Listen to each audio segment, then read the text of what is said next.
Hello students, এই Moumita ma'am. আশা করি তোমরা সকলে খুব ভালো আছো। Welcome back to our channel. আজকে আমি তোমাদের third semester major political science থেকে নিউ রিয়ালিস্ট বা নব্য বাস্তবতাবাদ এটা নিয়ে আলোচনা করব। এর আগে তোমাদের আমি বাস্তববাদ তত্ত্ব, তারপর আধুনিকতাবাদ, তারপর হচ্ছে উদারনীতি, এই সব কিছু করিয়েছিলাম। তো আজকে তোমাদের আমি নব্য বাস্তবতাবাদ বা যেটাকে হচ্ছে নয়া বাস্তবতাবাদ বলে, নিউ রিয়ালিস্ট, তার উপরে ক্লাসটা নেব। ঠিক আছে, ক্লাসটি শুরু করার আগে বলে রাখি, যারা এখনো আমাদের অনলাইন ক্লাসে জয়েন করনি তারা চাইলে কিন্তু অনায়াসে আমাদের সাথে অনলাইনে যোগাযোগ করতে পারো। এই যেখানে দেখো দুটো নাম্বার আছে, একটা হচ্ছে 6295916282, আর একটা হচ্ছে 7076398606। তোমরা যে কোনো একটি নাম্বারে যোগাযোগ করে আমাদের সঙ্গে যুক্ত হয়ে যেতে পারো। আমাদের অনলাইন ক্লাসে যে নোটসগুলো প্রোভাইড করা হয় তোমরা কিন্তু ইজিলি এগুলো অ্যাক্সেস করতে পারো, তোমরা আমাদের সঙ্গে কন্ট্যাক্ট করে নিতে পারো। এছাড়াও তোমরা হচ্ছে লাইভ ক্লাসও পেয়ে যাবে প্রতি সপ্তাহে, এবং নোটস তো আছেই, সাজেশনও আছে। এছাড়াও তোমরা কিন্তু ইন্টারনালের জন্য কিছু ইম্পর্টেন্ট পেয়ে যাবে। ঠিক আছে, আরও দুটো কথা বলা আছে, সেটা হচ্ছে আমাদের সেন্টার থেকে যে থার্ড সেমিস্টারের এইসি কম্পালসারি ইংলিশ বইটা পাবলিশ করা হয়েছে, যারা কিনতে চাচ্ছে তারা কিন্তু এর মধ্যে আমাদের সঙ্গে যোগাযোগ করতে পারো, কেননা বইয়ের সংখ্যা কিন্তু খুব কম। অনেককে আর কি ঘুরিয়ে দেওয়া হয়েছিল, তো তবু আরও কয়েকটা ছাপতে দেওয়া হয়েছে, কেননা অনেকেই চাইছে, খুব ডিমান্ডিং।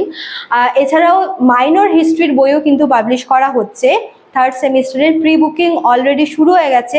তোমরা যদি পারচেস করতে চাও তোমরা কিন্তু অনায়াসেই আমাদের এই নাম্বার দুটোতে যোগাযোগ করে আমাদের সাথে কথা বলে দিতে পারো। ঠিক আছে, চলো দেরি না করে শুরু করে দিই আজকের ক্লাসটা।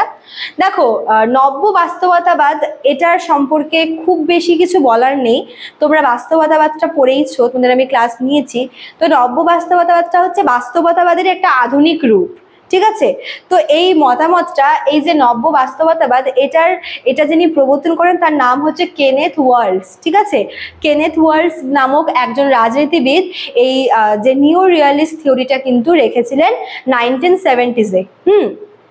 এবং এখানে বলা হয়েছিল, মানে তার এই তত্ত্ব অনুসারে তিনি বলেছেন, দেখো এটা যেহেতু আন্তর্জাতিক সম্পর্কের ক্ষেত্রে আমরা এই থিওরিটাকে ইউজ করব, তো আন্তর্জাতিক সম্পর্ক মানেই যেখানে শক্তি এবং ক্ষমতার খেলা চলে।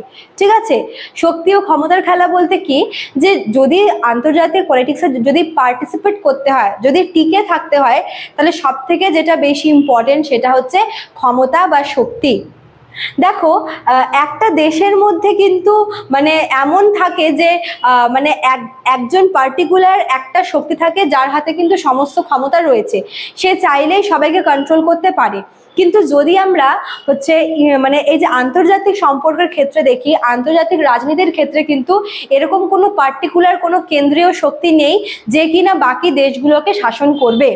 এর ফলে কি হচ্ছে, এর ফলে বিভিন্ন দেশ সে তার নিজের মতো করে কিন্তু সে তার দেশকে চালনা করছে।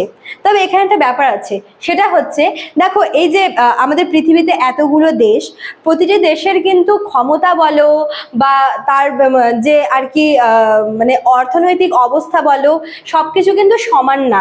কোনো দেশ বেশি ক্ষমতাশালী, কোনো দেশ কম ক্ষমতাশালী, আবার সেইভাবে কোনো দেশের আর কি আর্থিক যে মানে উন্নতি সেটা বেশি, আবার কোনো দেশের কম।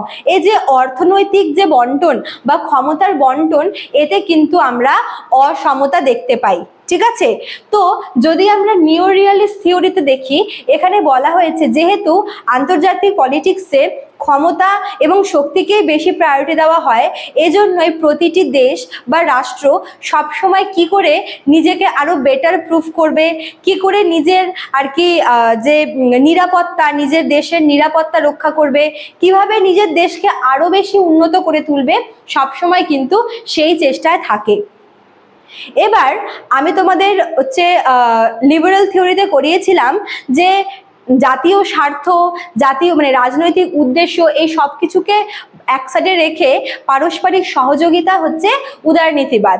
কিন্তু আমরা এই যে বাস্তবতা দেখি যে এই যে পারস্পরিক সহযোগিতা, তারপরে একে অপরের সাথে শান্তিপূর্ণভাবে সহাবস্থান, এগুলোও হয় কিন্তু খুবই কম।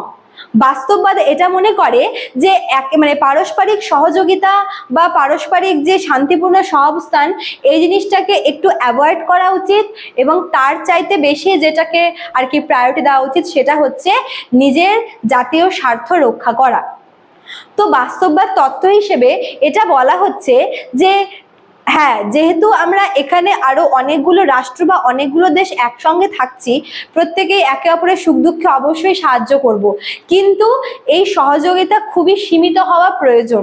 কেননা প্রতিটা দেশই চায় নিজের দেশকে সামরিকভাবে শক্তিশালী করে তোলার, অর্থনৈতিকভাবে পাওয়ারফুল করে তোলার।